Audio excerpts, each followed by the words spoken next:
Olá, meus irmãos, graça e paz seja convosco.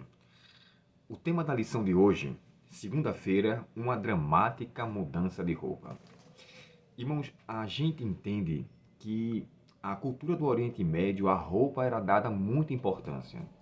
Você lembra que quando entrou o pecado no mundo, Adão vestiu-se com folhas de figueira. E tem traduções que chegam a descrever que ele coseu, ou seja, ele costurou uma folha na outra e se vestiu. Logo após isso, depois de um determinado tempo, quando eles têm uma conversa com Deus, então Deus o veste com vestimentas totalmente diferentes. Agora ele mostrou a ele o cuidado, não só físico, né, por questão de frieza ou coisas a mais, mas que o caráter agora era diferente, porque a roupa demonstrava uma pessoa arrependida pelo pecado que ele tivera causado anteriormente. Mais adiante, a gente também lembra de pelo menos mais um episódio, nesse sentido ainda no livro de Gênesis, quando o mau homem Acã, roubando ali de Jericó alguns bens, ele leva 2 cunhas de ouro, 2 barras de ouro e uma capa babilônica. Então era uma roupa de sumo valor. E ele assim o fez. A gente conta mais adiante uma coisa que é interessante, quando José ele é nomeado, de acordo com Gênesis 41 e o verso 41, então ele chega para Faraó, interpreta o seu sonho, e ali naquele momento, o próprio Faraó veste ele com roupas finas. Agora ele passou a ter uma mudança diferente, uma posição diferente. E isso é visto, irmãos, na Bíblia por várias vezes. Você encontra Sansão, quando faz em relação ao enigma, a roupa, da qual ele fala assim, olha, vocês vão me dar, acho que eram 30 roupas festivais, eram roupas de festa. Então era caro isso aí. Para você fazer uma proposta dessa, você tem que ter realmente muito dinheiro, tem que ter muito recurso para fazê-lo. Então as roupas, de acordo com o tempo do Oriente, elas não eram simplesmente uma coisa comum. Hoje nós temos vários ternos, várias camisas, isso aí é uma dádiva de Deus. Mas de acordo com o estilo da época, e o autor da lição confirma isso, era praticamente incomum ter mais de uma vestimenta. Vocês lembram também de que o próprio Geazi, quando ele queria usurpar o presente que Eliseu ia ganhar do curado Naamã, o leproso, né? Ele vai até ele lá e recebe também roupas. Ele concede a ele não só valores em ouro ou em prata, moedas, né? Mas ele recebe também roupas ali. Uma coisa que me chama a atenção, lá na frente, mais adiante, você encontra também o filho pródigo. E o filho pródigo, irmãos, quando ele é reaceito, no caso, quando ele volta para a casa do pai, o pai coloca nele outra roupa.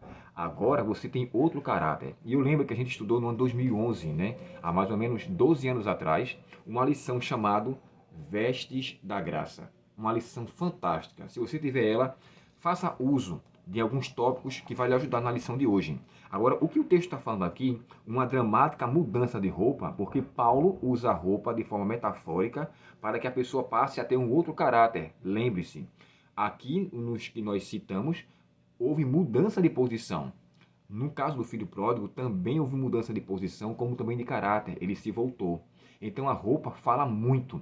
Você sabe muito bem, né? Levando para um sentido mais em nosso cotidiano, uma pessoa que posta uma roupa, dependendo do conteúdo que seja aquela roupa, ela pode estar dizendo o que é que ela quer, com quem ela quer e aonde ela quer. A pessoa fala muito pela roupa, mesmo que a sua boca nada o fale. Mas aqui, quando Paulo usa essa expressão de acordo com o título da lição, né, uma dramática mudança, é porque Paulo queria muito que eles mudassem de vida, mudassem de atitude, ou seja, se revestisse de Cristo. Cristo concedeu, é tanto que no próprio texto de Efésios, né, falei sobre isso ontem, no capítulo 6, fala da armadura, do revestimento, ele chega a dizer revestivos, e nós vamos entrar em detalhe em relação a isso mais na frente. Mas aqui é o seguinte, Paulo faz questão que haja uma mudança de coração, na verdade, através de uma vestimenta, através de uma mudança na sua criação, nos seus hábitos, no seu comportamento, no seu testemunho. É isso que Paulo aqui faz um apelo. E eu gostaria de ler com vocês esse texto na nova versão transformadora. Capítulo 4 e o verso 20 ao verso 23, perdão, até o verso 24 diz assim: não foi isso, mas não foi isso que vocês aprenderam. A expressão mas, você entende que há algo antes. Mas, olha, fulano é assim, assim, assim. Mas, então pronto, o mais é uma continuação de algo que o antecede.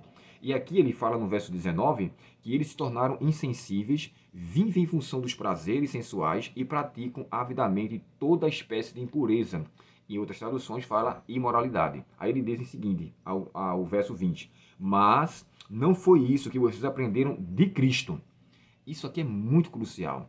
Eles não aprenderam sobre Cristo, eles aprenderam de Cristo, ou seja, uma questão que envolve uma intimidade muito maior.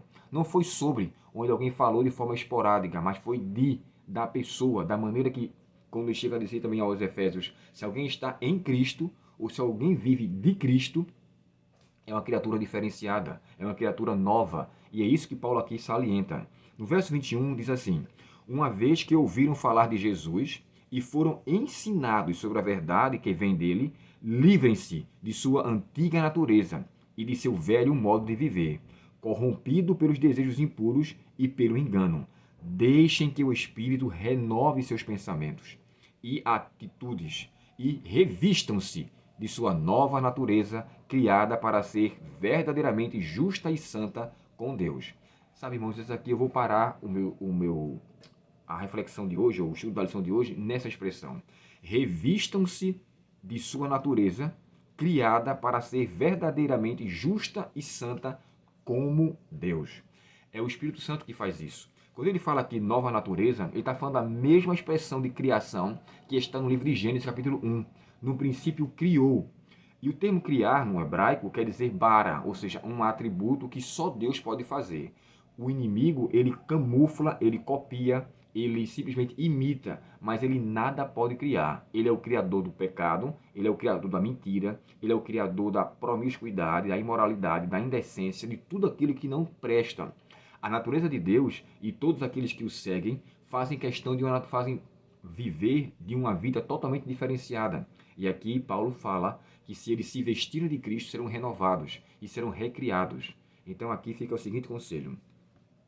Levando em consideração a roupa e a sua importância, eu pergunto, de que nós somos revestidos? Se somos de fato filhos de Deus, dele somos revestidos, e os filhos de fato vivem à luz de sua vontade.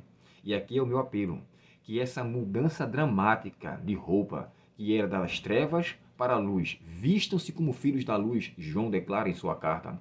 Então, devemos de fato nos vestir daquilo que nos dá uma qualificação de quem de fato nós vivemos, para quem de fato nós vivemos, a quem nós estamos de fato respeitando.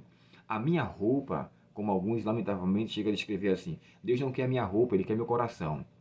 Mas pela sua roupa se percebe como está o seu coração. E é claro que aqui eu não vou entrar em questão de modéstia cristã, mas aqui está falando de questão de caráter. E o apelo de Paulo, ele endossa para que haja, na verdade, um novo nascimento e um revestimento de Cristo. Se somos dele nos revestiremos. E assim sendo, nós não iremos nos ater àquilo que nos desqualifica como verdadeiro cidadão do reino celestial. Que Deus, portanto, nos faça valer e que busquemos essa mudança dramática, porque não é fácil. Deixar as vestes das trevas para vestirmos da luz envolve uma submissão, envolve uma entrega, e que eu e você nos entreguemos a Ele, e que essa mudança ocorra para a honra e glória do Seu nome, desde agora e para sempre. Oremos ao Senhor. Querido Pai Celestial, obrigado pela bênção da transformação que o Senhor quer conceder na vida de cada um de nós. Paulo escreveu aos Efésios para que eles deixassem a vida velha, que nós, Senhor, façamos a mesma coisa também. Tudo aquilo que nos corrompe, tudo aquilo que nos maltrata, tudo aquilo que nos compromete, que possamos de fato deixar para trás, que possamos olhar para frente e seguir para o propósito rumo ao prêmio da nossa salvação. Nos ajuda, querido Deus, a vivermos a Tua vida aqui nessa terra e que em Cristo Jesus todos nós sejamos novas criaturas. Pedimos essas bênçãos com perdão dos pecados e suplicando pela atuação do Teu Espírito em nossa vida, em nome de Jesus. Amém. Deus muito te abençoe, conceda a você um bom dia em sua presença e se inscreva em nosso canal, curta nossos vídeos e compartilhe para que a obra de Cristo seja espalhada para um mundo que perece. Até o próximo estudo. Até logo.